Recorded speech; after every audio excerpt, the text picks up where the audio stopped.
नमस्कार, मैं खुशी और आप देख रहे हैं आरपीएस समाचार। आइए रुक करते हैं आज की बड़ी खबर की ओर। और अगर तुमको ये सांसारिक पिता है, सांसारिक पिता से अगर तुम कुछ मांगोगे, ये सांसारिक पिता हमें आपको क्या दे सकते हैं कि हमारा जीवन अच्छे से चला सकते हैं, हमें अच्छी राह पर चलना सिखा सकते हैं, लेकिन ये पिता हमें हर एक चीज नहीं दे सकते हैं। अगर तुम्हें भगवान को पाना है तो ये सारे पिताओं का छोड़ दो। जो जगत का पिता है, अरे जो जगत का पिता पूरे संसार को चलाता है, जाओ तुम जगत परम पिता परमात्मा का भजन करो। मैया कहते हैं वे पिता पिता के पिता नहीं, वे जगत पिता कहलाते हैं। वे पिता विपदा विपदा में जो सबका हाथ बढ़ाते हैं। अरे वो परम पिता कैसे, जो हमारा आपत्ति विपत्ति में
सौतेली माता सूची ने अपमान कर दिया, ये कथा सुने। गोद से उतार दिया, गाल को थप्पड़ मार दी और कहा अगर गोदी चाहता है अपने पिता की तो मेरी कोख से जन्म जाओ, कहीं मर जाओ, इसके बाद हमारी घर से जन्म लेके तब तुम्हें गोदी और गद्दी मिलेगी। माता सुनीति ने जब जाना कि हमारी सौतेली सूची ने, हमारी सौत ने हमारे पुत्र का अपमान किया, तो पुत्र के मन में नफरत ना हो किसके प्रति? सुरुचि के प्रति। देखो गंभीरता दिखेगा। हमारी बेटी का अपमान हो गया तो इसकी परवाह नहीं है, लेकिन गुरु जी के मन में सौतेली माँ के प्रति नफरत न हो तो क्या कहा? बेटा माता माता होती है, चाहे हम हो या वो हो, कोई अंतर नहीं है। माता प्यार देती है तो माता दंड भी देती है, आवश्यकता पड़ती है तो उचित मार्ग बताती है। और माता के वचनों पर विश्वास करो और बुरा नहीं मानती। ये है माता। आज का जमाना होता तो हर माता अपने बच्चे से कहती कि खबरदार हो, उसके यहाँ जाना नहीं। सौतेली माँ है, मैं असली माँ हूँ, हमारे बच्चे का भला क्यों चाहेगी, लेकिन ऐसा नहीं, नफरत करना हो, नफरत का भाव न हो। और आजकल माताएं बच्चों के मन में नफरत का बीज बोती है छोटे से। जरा सी खड़े पड़े हुई तब को बात बिगड़ी हुई और लड़कियों का तो पता हो कि खबरदार उनने चलिए बेटा, मैं तुम्हारा हाथ हमें तोड़ती है। तो बच्चा बेचारा कोमल बन है, तो क्या जाने माता ने बताया कि ये सौतेली है, इसे बोला नहीं जाता, इसे लड़ाई की जाती है, ऐसे संस्कार जन्म ले देते हैं। लेकिन रामायण में इसका बड़ा अच्छा समन्वय है। रामायण में 2 मिनट की चर्चा करते हैं। राम ने कहा जब माता कौशल्या से कि मैया हमें कैकेयी माता ने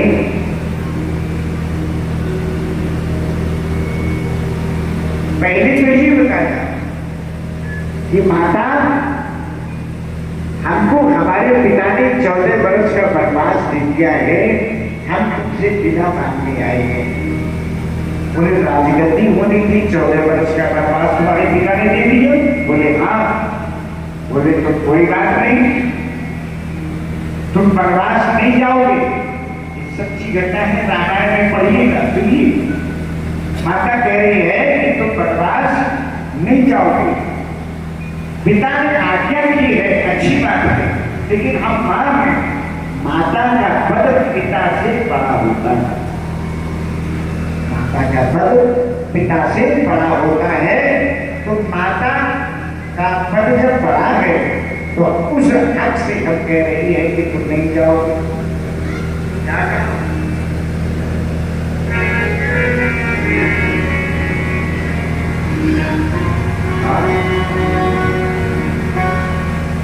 जो केवल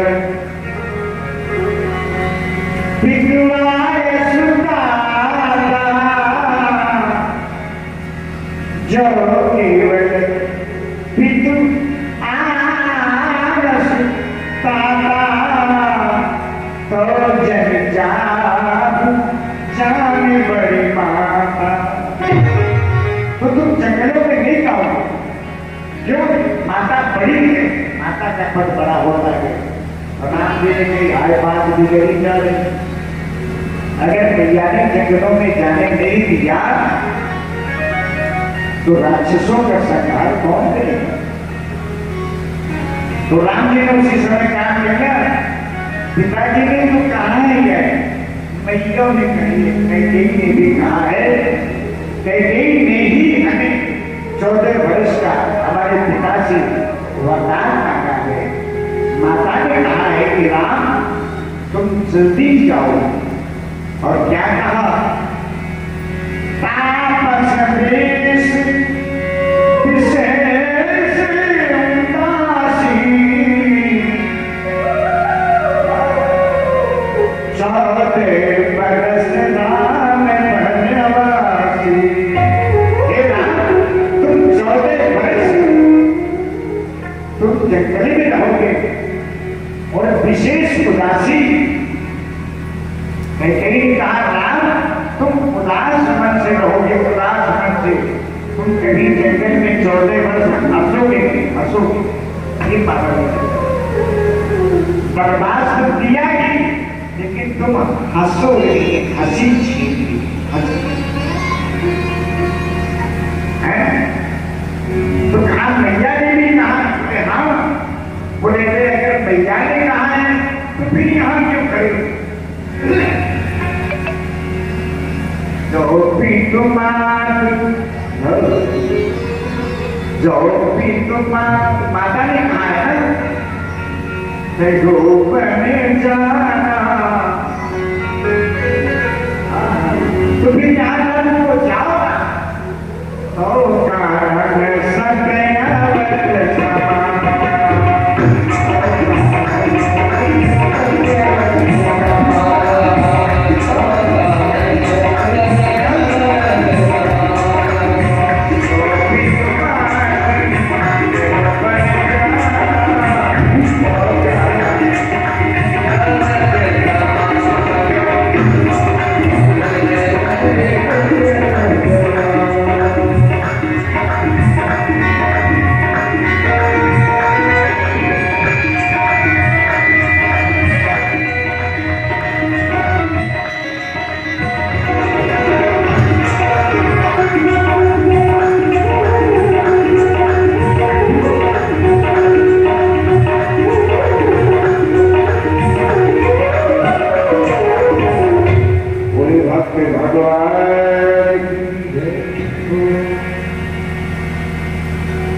गुरुजी ने कहा,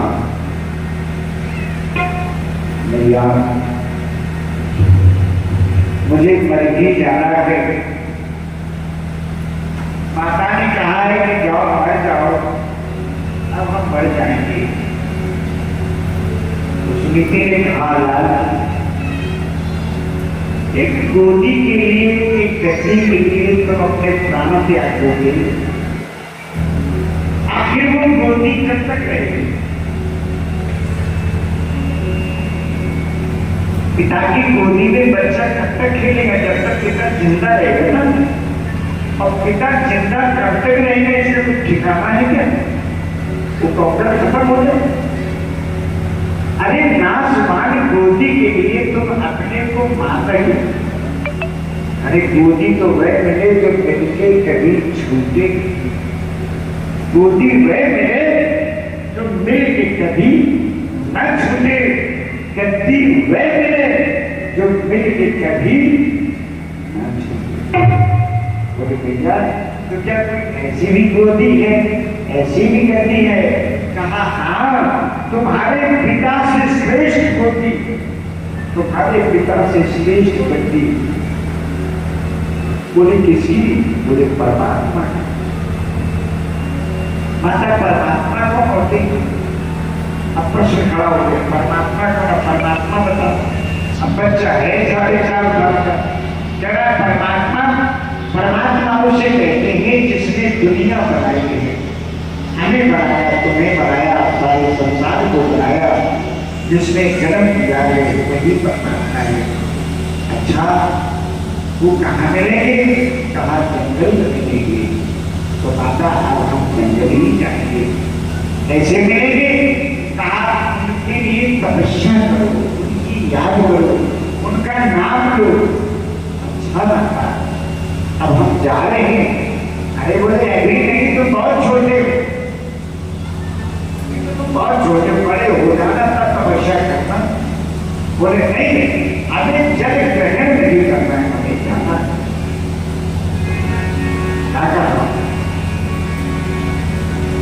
नन्हे नन्हे कद बदन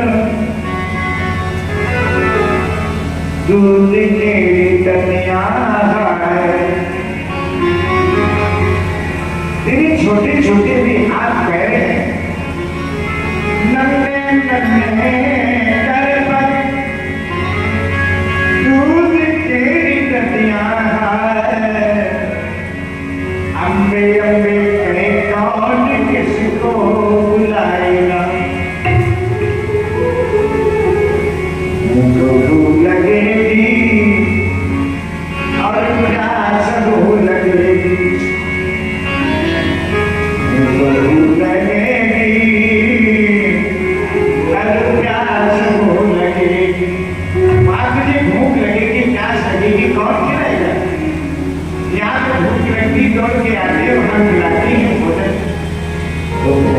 लू लगेगी और प्यास हो लगेगी कौन भूत को सुनील हाथ गाएगा। इसलिए ना जाओ, लेकिन गुरु जी ने माता के पैर छुए और जंगलों के लिए चल दिए तपस्या करने।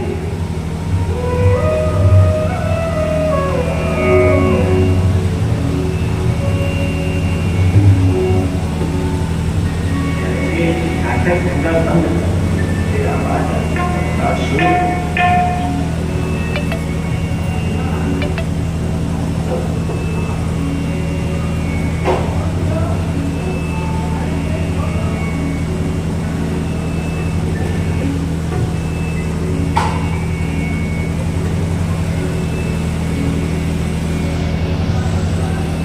देवर्षि नारद रास्ते में मिलते ही देवर्षि नारद ने गुरु जी को जाके देखा तो मार्ग रोका। और ध्यान से सुने, महात्मा का स्वरूप देखा तो गुरु जी के मन में आया कि महात्मा को प्रणाम करना चाहिए। तो दौड़ के आए और नारद जी की चरण में प्रणाम किया। नारद जी ने कहा, उठो ध्रुव, अपनी सौतेली माता से अपमानित होके तुम तपस्या करने जा रहे थे। गुरु जी को बड़ा आश्चर्य हुआ, गुरु जी को बड़ा आश्चर्य हुआ कि ये कैसे जानते हैं कि हम अपनी माता से अपमानित होते हैं। इसका मतलब ये है, देखो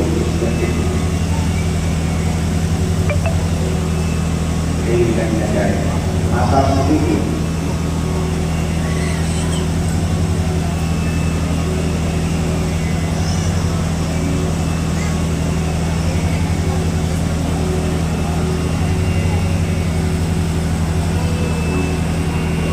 खबरों में अब तक के लिए बस इतना ही। फिर होगी आपसे मुलाकात ऐसी ही एक और बड़ी खबर के साथ। तब तक के लिए नमस्कार और देखते रहिए आरपीएस समाचार। ऐसे ही लेटेस्ट अपडेट्स के लिए हमारे चैनल आरपीएस समाचार को सब्सक्राइब करें और तुरंत नोटिफिकेशन पाने के लिए बेल आइकन प्रेस करना ना भूलें। अगर आपको हमारी खबर पसंद आई हो तो इसे ज्यादा से ज्यादा लोगों तक जरूर पहुंचाएं।